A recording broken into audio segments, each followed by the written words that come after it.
नमस्ते, कैसे हैं आप सब लोग? Beautiful success story. Hello Shambhavi ma'am, मेरा नाम अमृत है और मैं आपके साथ अपनी सक्सेस स्टोरी शेयर करना चाहता हूँ। मेरी पार्टनर के साथ मेरा रिश्ता पूरी तरह से टूट चुका था और वो टूटा हुआ रिश्ता भी वापस जुड़ा है और अब हमारी शादी भी पक्की हो गई है। हमारी फैमिलीज़ भी एक-दूसरे के बिल्कुल ही अगेंस्ट थी और वो भी मान गई हैं। सब कुछ इतनी आसानी से और एकदम मिरेकलस वे से हुआ है। सब कुछ आपको शेयर करना चाहता हूँ और ये शेयर करते हुए मुझे बहुत ज़्यादा अच्छा भी लग रहा है। आपका नाम कितना प्यारा है अमृत, थैंक यू। अच्छा भी लग रहा है। शांभवी मैम, मैं आपको पिछले 3 सालों से फ़ॉलो करता हूँ।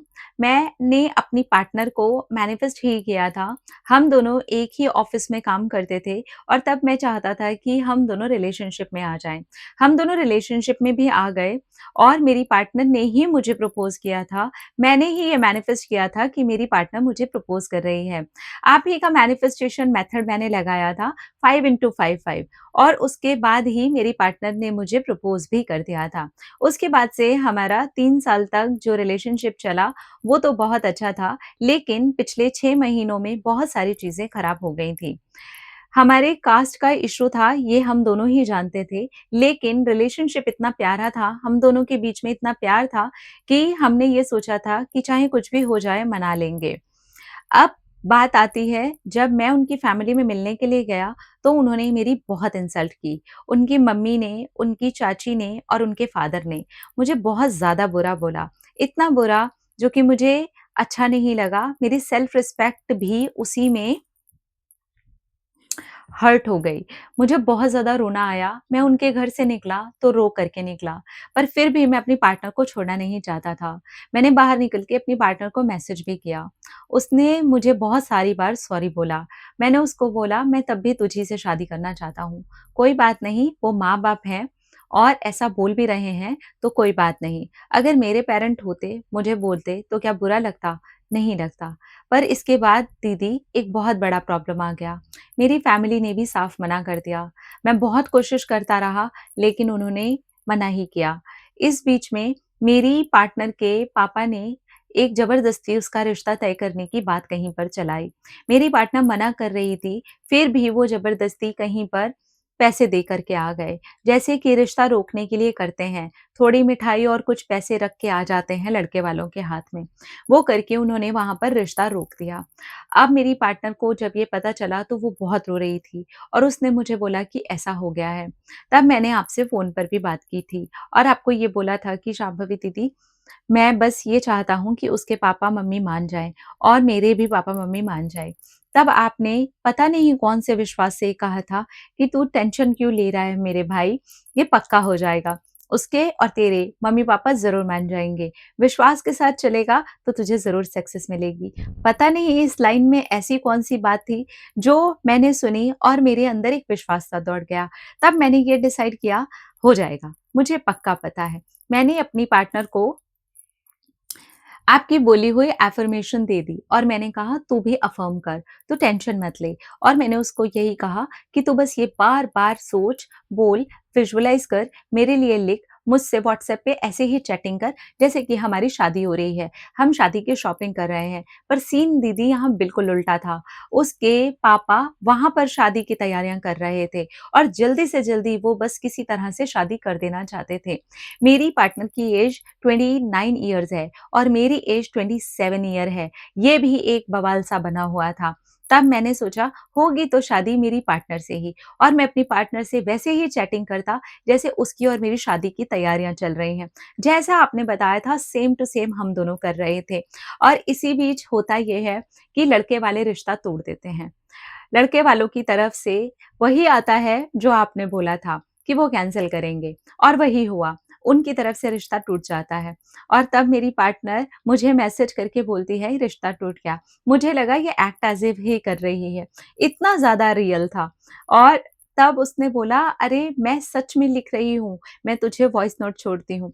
उसने मुझे वॉइस नोट छोड़ा, वो मैं आपको भी छोड़ रहा हूँ, आप उसे ज़रूर सुन लेना। आपको पता चलेगा उसकी आवाज़ में कितनी ज़्यादा खुशी है। वो रो रही थी लेकिन वो ये बोल रही थी कि वहाँ से रिश्ता अपने आप टूट गया, लड़के वालों ने ही रिश्ता तोड़ दिया। और तब अब जब हुआ तब मज़ा ही आ जाएगा अब आपको आगे सुन कर के। हमने जैसा-जैसा मैनिफेस्ट किया था वही होना शुरू हो गया। मेरे घर से भी जैसे कि मानने की बारिश सी होने लगी, सभी लोग फैमिली से मान गए और उसकी फैमिली से भी उसके पापा ने मुझसे बात करने के लिए उसको खुद बोला, फ़ोन लगा, लड़के को बुला। मेरी पार्टनर डर गई, फिर से कुछ गंदा बोलने के लिए कहेंगे क्योंकि दूसरी तरफ से लड़के का रिश्ता कैंसल हो गया है। लेकिन नहीं, उसके पापा ने मुझसे रिश्ते की बात की। उसके पापा ने बोला कि तू मेरी बेटी से शादी करेगा, लेकिन क्या वो सब कुछ भूल जाएगा जो मैंने तुझे बोला था? या फिर मेरी भाभी ने तुझे बोला था? या फिर इसकी मम्मी ने तुझे बोला था? मैं हँसने लगा और मैंने कहा कि अगर मेरे मम्मी-पापा या चाची या ताई कुछ बोल देती, तो क्या मैं उस चीज़ से नाराज़ हो जाता? क्या मैं उनके साथ कभी रिश्ता नहीं रखता? आप बिल्कुल मेरे पापा जैसे हैं। मैं अपनी डैश से शादी करना चाहता हूँ और मैं उसको बहुत खुश रखूँगा। आप ज़िंदगी भर ये सोचेंगे, दूसरी कास्ट है तो क्या हुआ? बेटियों की शादी ऐसे ही घर में होनी चाहिए। मैंने जब उनको ये बोला, वो एकदम से रोने लगे। वो बोले, "मैं तुझसे माफ़ी माँगना चाहता हूँ, क्या तू मुझसे मिलेगा?" मैंने उनको कहा, "मैं माफ़ी मँगवाने के लिए नहीं मिलूँगा, आपके साथ कुछ खाना खाने के लिए मिलूँगा।" तब उसके पापा और मैं डेट पर गए और हम दोनों ने यहाँ का एक फ़ेमस रेस्टोरेंट है, वहाँ पर बैठ कर के खाना खाया और खूब सारी बातें की। उसके पापा रो रहे थे और खुश भी थे और बोले कि मुझसे ये हुआ है और जो कि बहुत गलत है। तेरे जैसा लड़का तो हम कभी सपने में भी ढूँढ कर के नहीं ला सकते थे। हम पूरी ज़िंदगी भी कोशिशें करते तो तेरे जैसा दामाद नहीं ला सकते थे। बहुत बड़ी गलती हो गई बेटा। तब मैंने उनके पैर छुए और कहा आज के बाद आप माफ़ी मत माँगिएगा, प्लीज़। मैं आपकी बेटी से शादी करना चाहता हूँ, आपको पापा बनाना चाहता हूँ और मम्मी को मम्मी बनाना चाहता हूँ। इसलिए मैं नहीं चाहता कि मेरे माँ-बाप मुझसे माफ़ी माँगे। वो और ज़ोर से रोने लगे और दीदी मैं ये सब कुछ बहुत प्यार से बोल रहा था। थैंक यू सो मच दीदी। मेरी शादी इतने प्यार से, इतने इमोशनल तरीके से पक्की हुई है कि मैं आपको कैसे बताऊँ? आपको गले लगाने का मन है। मैं और डैश भी बोलते हैं। एक्चुअली उन्होंने अपने पार्टनर का नाम यहाँ पर मेंशन करने से मना किया है कि मैं और डैश भी बोलते हैं कि जब शादी हो जाएगी, तो दीदी के पास ज़रूर जाएँगे और उनको बहुत प्यार से गले लगाएँगे और ढेर सारे गिफ्ट्स देंगे। Thank you so much Shambhavi दीदी, आप शादी में ज़रूर आइएगा। अभी थोड़ा-सा शादी में टाइम है, पर जैसे ही शादी के कार्ड वगैरह और डेट निकल आती है, मैं आपके साथ शेयर करूँगा। आपका प्यारा भाई अमृत। Thank you. यार इमोशनल कर दिया है भाई। हाँ जी, तो मुझे लगा नहीं था कि ये बीच में फ़ोन का मेंशन करेंगे, हमारी फ़ोन पर बात हुई थी। फ़ोन लेना ज़रूरी नहीं है प्लीज़, मैंडेटरी नहीं है, मैं वीडियोज़ में सब बताती हूँ। मैंने इनको बस यही बोला था, आप पॉज़िटिव रहो और अंदर से बिलीव रखो कि आपकी शादी आपकी पार्टनर के साथ हो रही है, चाहे कितने ही ऑब्स्टेकल आ जाएँ। अब वहाँ पहले ही प्रॉब्लम चल रही थी, उनकी फैमिली मानी नहीं थी। यहाँ ये हो गया कि इनके फादर जाके किसी अपनी ही कास्ट में रिश्ता ज़बरदस्ती का पक्का करके आ गए। तब मैंने उनको बोला था तब भी दोनों मानते थे लॉ ऑफ अट्रैक्शन को। लड़की भी मानती थी, मैंने लड़की से भी बात की है।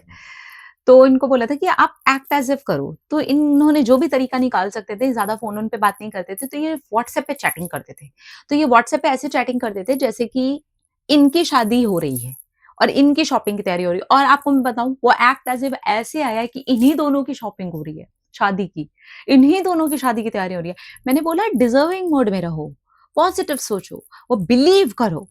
हज़ार ऑब्स्टेकल भी आ जाएँ, उस पे ध्यान मत दो। अपनी पार्टनर को ये बोलो, थोड़ा नॉन रिएक्टिव स्टेट में रहे। अगर वो बोलते हैं ज़बरदस्ती लड़के से बात करने की, तो मुँह फुला के बात करे, ज़्यादा बात ना करे, इग्नोर करे, खुद ब खुद ही चीज़ें सॉल्व होंगी और वही हुआ। लड़के की तरफ से खुद मना हो गया। लड़के वालों ने खुद मना कर दिया, हम नहीं कर रहे भैया शादी। और तब फादर को रियलाइज़ हुआ। देख रहे हो आप यहाँ कास्ट का इश्यू है, ऐज का इश्यू है, दोनों फैमिलीज़ नहीं मानी थी। लड़के की फैमिली तो ऑटोमैटिकली अपने आप ही पता नहीं कैसे मान गई, मेंशन नहीं किया उन्होंने। मेरी जब फ़ोन पे बात होगी तो मैं पूछूँगी उनसे। I am very, very, very happy and I am so proud of you क्योंकि जब मैंने इनसे बात की थी, ये बहुत नेगेटिव थे। इवन लड़की भी नेगेटिव थी। पैनिक मोड बोलते हैं ना, जहाँ हाँफ रहे हैं, डर रहे हैं, पूरी बात नहीं बोली जा रही। वहाँ पे ईज़ी होके, काम होके, आराम से हो गया देखो। तो अगर ऐसा कुछ भी सिचुएशन है ना आपकी, आप अंदर से विश्वास रखो, डिज़र्विंग मोड में रहो कि आप डिज़र्व करते हो। एक-दूसरे का साथ, एक-दूसरे के साथ शादी। सारा खेल माइंड का है, मैं बता रही हूँ। जब आप ये करते हो, आसानी से मैनिफेस्ट करते हो जैसे कि इन्होंने कर लिया। Congratulations, I am really very happy for you. अपना-अपना रखिए ख्याल, अपने आप से कीजिए ढेर सारा प्यार ताकि अट्रैक्ट करें ढेर सारा प्यार। Love you. टाटा।